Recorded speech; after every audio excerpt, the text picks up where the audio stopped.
आप देख रहे हैं जनता मांगे जवाब और मैं हूं आपके साथ कविता पांडे। तो आज का हमारा मुद्दा है बंगाल का रण और छत्तीसगढ़ कनेक्शन। चुनाव में पश्चिम बंगाल में, लेकिन सियासी रणनीति छत्तीसगढ़ से तय हो रही है। एक तरफ ममता बनर्जी का मजबूत किला तो दूसरी ओर बीजेपी का मिशन बंगाल विजय। लेकिन इस बार मुकाबला इसलिए खास है क्योंकि बीजेपी ने बंगाल की जंग में छत्तीसगढ़ मॉडल उतार दिया है। सीएम साय से लेकर डिप्टी सीएम तक, संगठन से लेकर बूथ स्तर तक के कार्यकर्ता तक, पूरा अमला अब बंगाल में डटा हुआ है। बीजेपी का दावा है कि कार्यकर्ताओं की ताकत से फतह तय करेंगे, तो कांग्रेस का आरोप है कि बंगाल चुनाव में काले धन का इस्तेमाल करेंगे। अब सवाल यह है कि क्या छत्तीसगढ़ मॉडल बंगाल में कमाल करेगा या फिर दीदी का किला फिर रहेगा अडिग। आज इसी पर चर्चा करेंगे, उस पर एक छोटी सी रिपोर्ट देखेंगे।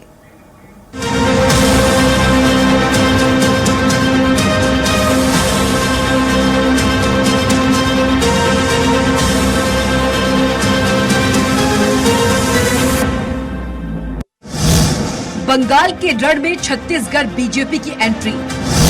294 में से 150 सीटों पर छत्तीसगढ़ के नेताओं को कमान। 56 सीटों की जिम्मेदारी पवन साय के हाथ। बंगाल में डटे छत्तीसगढ़ के नेता और कार्यकर्ता। सीएम विष्णुदेव साय आज बंगाल दौरे पर। नामांकन रैलियों में दिखेगा बीजेपी का शक्ति प्रदर्शन। केंद्रीय गृह मंत्री अमित शाह 15 दिन बंगाल में रहेंगे। डिप्टी सीएम विजय शर्मा को मिली बड़ी जिम्मेदारी। पश्चिम बंगाल में चुनावी तापमान चरम पर है और बीजेपी ने इस बार अपनी रणनीति में बड़ा बदलाव करते हुए छत्तीसगढ़ के नेताओं पर बड़ा दांव खेला है। प्रदेश भाजपा के संगठन महामंत्री पवन साय को 56 सीटों पर बूथ मैनेजमेंट की जिम्मेदारी सौंपी गई है। फरवरी से ही छत्तीसगढ़ के नेता और कार्यकर्ता बंगाल में डटे हुए हैं। पूर्व मंत्री राजेश मूणत, शिव रतन शर्मा पहले से सक्रिय थे। अब योगेश्वर राजू सिन्हा, ललित चंद्राकर, रजनीश्री और मोतीराम चंद्रवंशी जैसे नेता भी मैदान में उतर चुके हैं। वहीं मुख्यमंत्री विष्णुदेव साय बंगाल दौरे पर जा रहे हैं। झारग्राम, नया ग्राम, गोपी बल्वापुर और बिनपुर में नामांकन रैलियों में शिरकत करेंगे। वहीं सबसे अहम बात है कि केंद्रीय गृह मंत्री अमित शाह ने 15 दिन बंगाल में रहने का ऐलान किया है। छत्तीसगढ़ के डिप्टी सीएम विजय शर्मा को उनकी सभाओं की पूरी कमान सौंपी गई है। छत्तीसगढ़ के संगठन में का बहुत ताकत है। छत्तीसगढ़ के कार्यकर्ता प्रशिक्षित और समर्पित भाव से काम करने वाले हैं और इसलिए ही छत्तीसगढ़ की टीम को विभिन्न स्थानों पर अवसर भी मिलता है काम करने का। ये पूरा ही क्षेत्र जो बड़ा क्षेत्र है जिसको छत्तीसगढ़ के कार्यकर्ताओं ने संभाल रखा है, बहुत अच्छा परिणाम इसमें आएगा। बीजेपी की रणनीति पर कांग्रेस ने सीधा हमला बोला है। कांग्रेस का आरोप है कि छत्तीसगढ़ में भ्रष्टाचार से कमाए पैसे को बंगाल चुनाव में झोंका जा रहा है और दावा किया है कि बंगाल में इंडिया गठबंधन की सरकार बनेगी। छत्तीसगढ़ के नेताओं को वहां टारगेट करके भेजा गया है।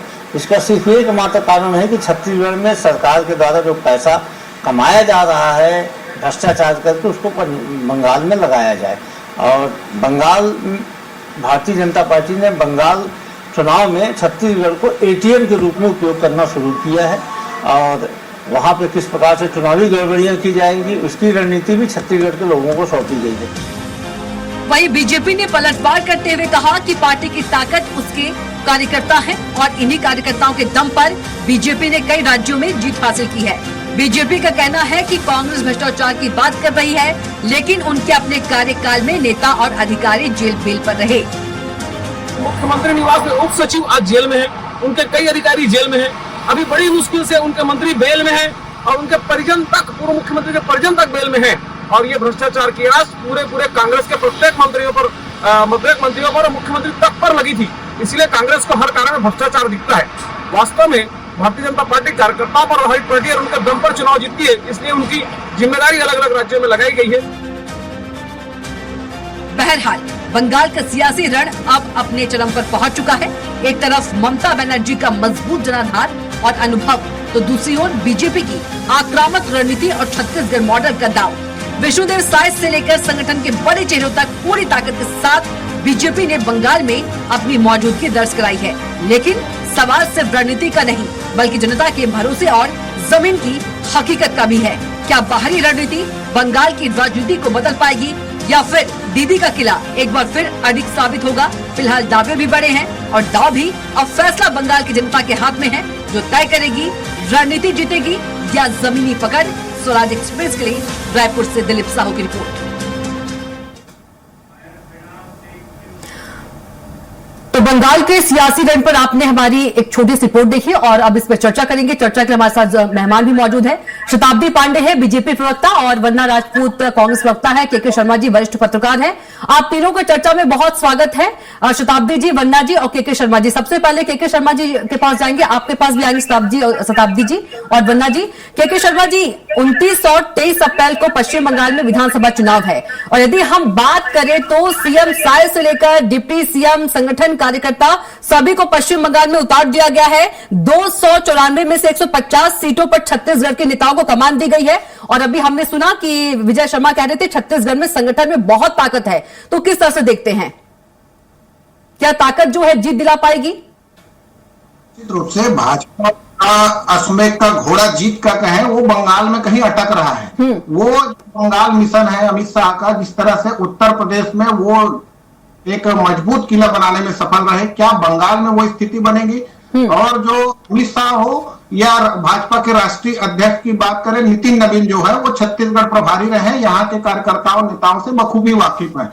विजय शर्मा की बात लगातार हो रही है तो अमित शाह उनको केंद्रीय गृह मंत्री हैं, ये राज्य में गृह मंत्री हैं और नक्सली उन्मूलन में दोनों के कॉम्बिनेशन को जनता ने देखा है। अब आगे बात आती है संगठन को लेकर। निश्चित रूप से भाजपा में संगठन की क्षमता छत्तीसगढ़ ने हमेशा हर बार दिखाई है। छत्तीसगढ़ की संगठन क्षमता की बात करें तो ये भाजपा अध्यक्ष रहे विजय शर्मा जी, राजेश मूणत जी भाजपा अध्यक्ष रहे, राजेश मूणत 3 बार मंत्री रहे और पहली बार विधायक बनते हैं उनको गृह मंत्री जैसा महत्वपूर्ण पद विजय शर्मा को मिला है, जो कवर्धा हिंसा की देन कहा जा सकता है। उसके बाद उनके लगातार हुआ और मोहम्मद अकबर जैसे दिग्गज नेता को पराजित करने में सफल हुए थे।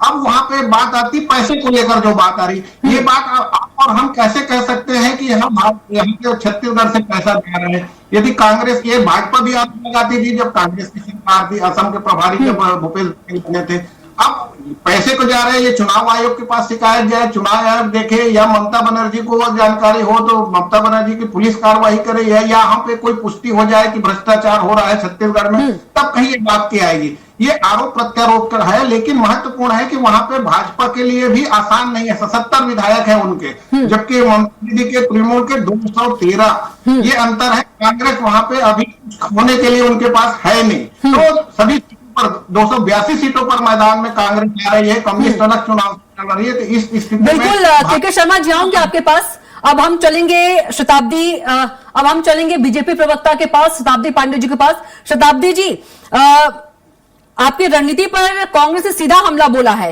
कांग्रेस आरोप है कि छत्तीसगढ़ में भ्रष्टाचार से कमाए पैसे का बंगाल चुनाव में झोंका जा रहा है और छत्तीसगढ़ को एटीएम के रूप में उपयोग किया जा रहा है। ये कांग्रेस ने आरोप लगाया है।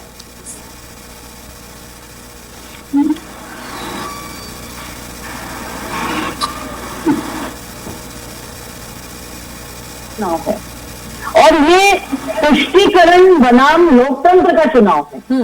जिस प्रकार से तुष्टीकरण बंगाल में बढ़ गया था, वहां लोकतंत्र की स्थापना करने के लिए भारतीय जनता पार्टी की न केवल छत्तीसगढ़ की पूरी टीम अपितु पूरे देश की टीम ने वहां पर अपने आप को लगा रखा है। पूरे देश के लिए भारतीय जनता पार्टी एक राष्ट्रीय पार्टी है और देश प्रथम, राष्ट्र प्रथम हमारा प्रमुख ध्येय वाक्य है।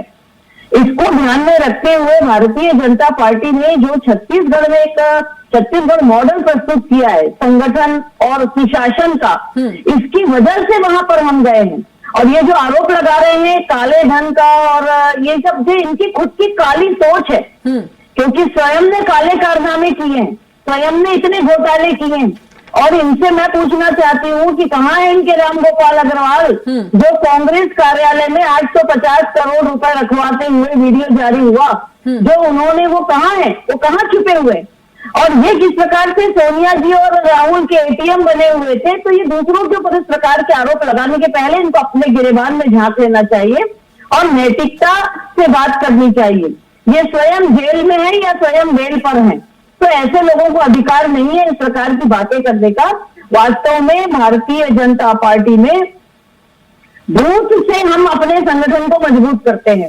और जितने लोग आज वहां गए हैं एक कार्यकर्ता के रूप में कार्य कर रहे हैं। आप देखिए सीएम, डिप्टी सीएम, बड़े बड़े मंत्री, सभी लोग वहां पर कार्यकर्ता के रूप में कार्य कर रहे हैं। यही डिफरेंस है हमारा और अन्य पार्टियों में। तो हम जो भारतीय जनता पार्टी है, संगठन को प्रमुख मानते हैं, संगठन के आदेश को मानते हैं, अनुशासित रूप में काम करते हैं और बंगाल की जनता को न्याय दिलाना, ये भारतीय जनता पार्टी का मुख्य उद्देश्य है। ठीक है। वंदना राजपूत जी के पास चलेंगे। वंदना जी, शताब्दी जी आरोप पर पलटवार किया है। उन्होंने कहा है कि कांग्रेस की खुद काली सोच है, इसलिए इस तरह से आरोप लगा रहे हैं।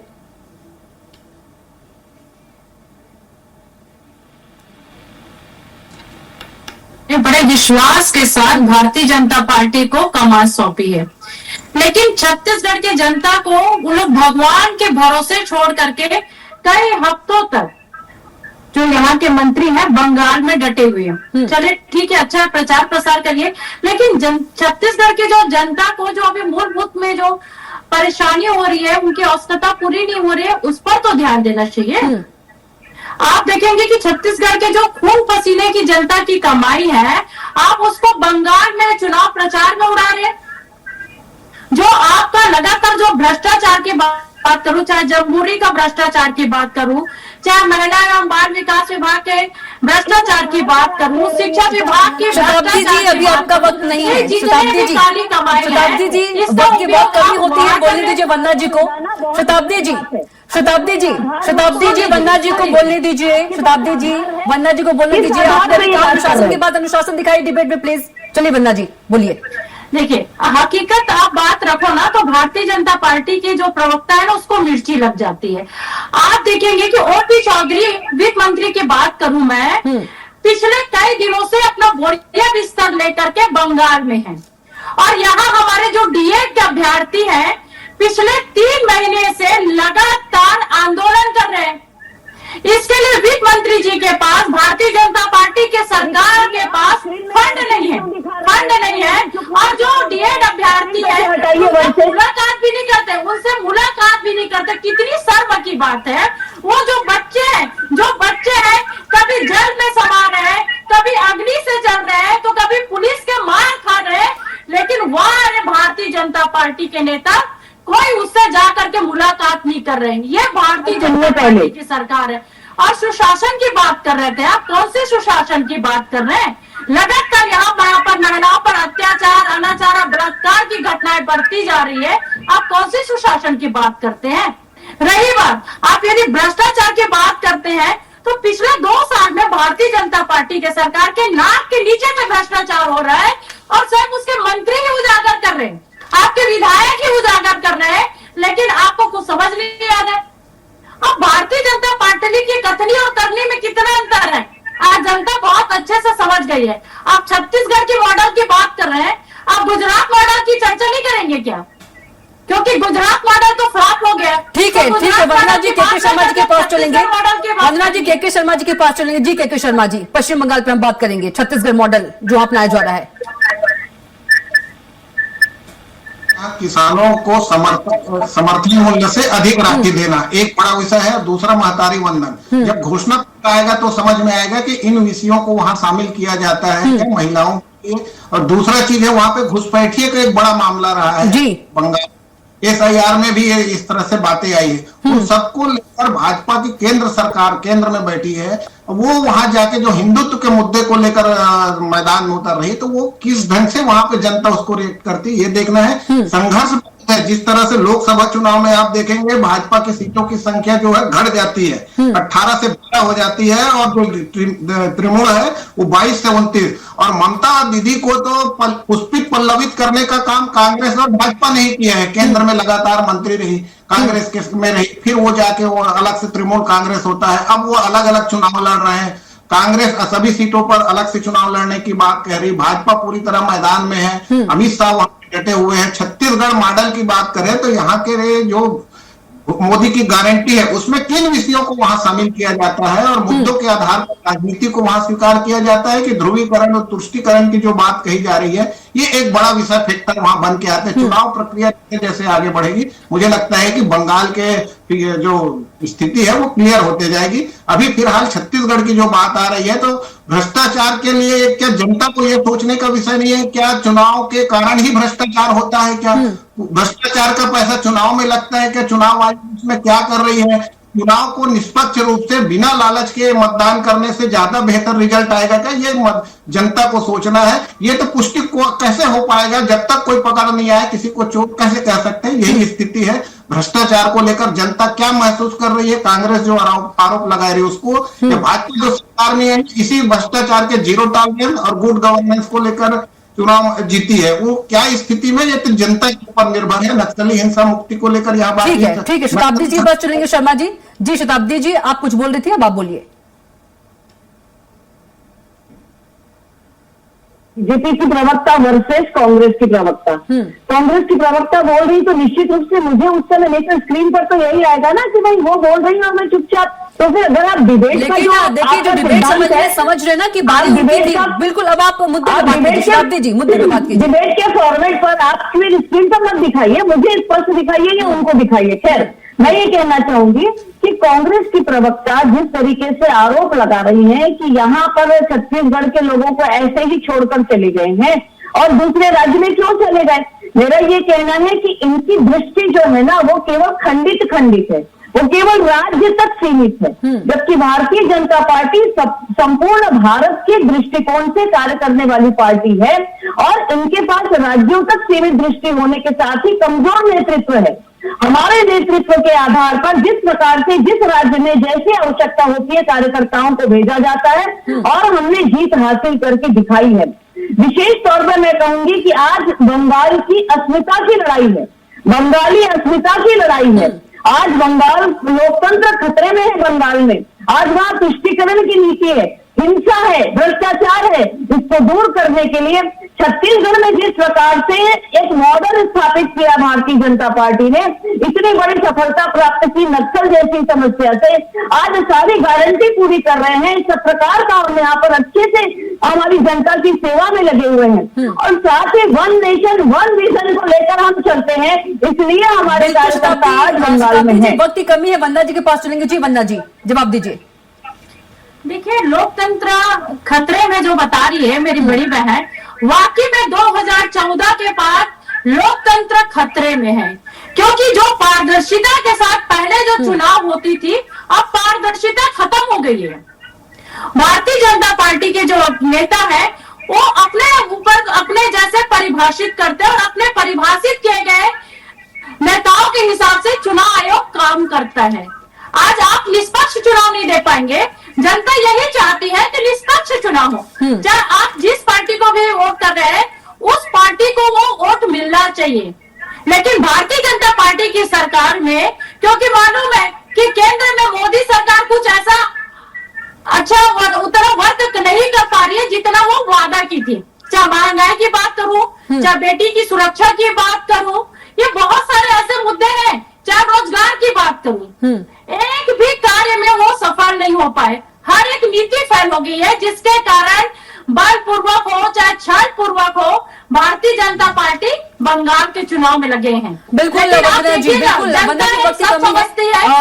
के शर्मा जी के पास चलेंगे। के शर्मा जी छोटा सा जवाब दे दीजिए एक लाइन में जल्दी से, क्योंकि क्लोज करना है। बंगाल का चुनाव की दृष्टि से ज्यादा महत्वपूर्ण है। कांग्रेस वहां अकेले चुनाव लड़ रही है तो वहां संगठन के स्तर पर कितनी मजबूती मिलती है या ममता दीदी को नुकसान पहुंचता है कि फायदा पहुंचता है, ये तमाम विषय जो है आने वाले समय में होगा। लेकिन छत्तीसगढ़ के संगठन और सत्ता के जो मुख्यमंत्री कहें, जो प्रदेशाध्यक्ष रहे या गृह मंत्री की बात कहें, जो भाजपा अध्यक्ष रहे, ये सबका वहां क्या प्रभाव पड़ता है, कितनी क्षमता लगती है। लेकिन राष्ट्रीय बिल्कुल के शर्मा जी वक्त की कमी से यहीं पर डिबेट को रोकना होगा। शताब्दी जी आपका बहुत धन्यवाद और वंदना राजपूत जी आपका बहुत धन्यवाद और के शर्मा जी आपका बहुत धन्यवाद चर्चा में शामिल होने के लिए।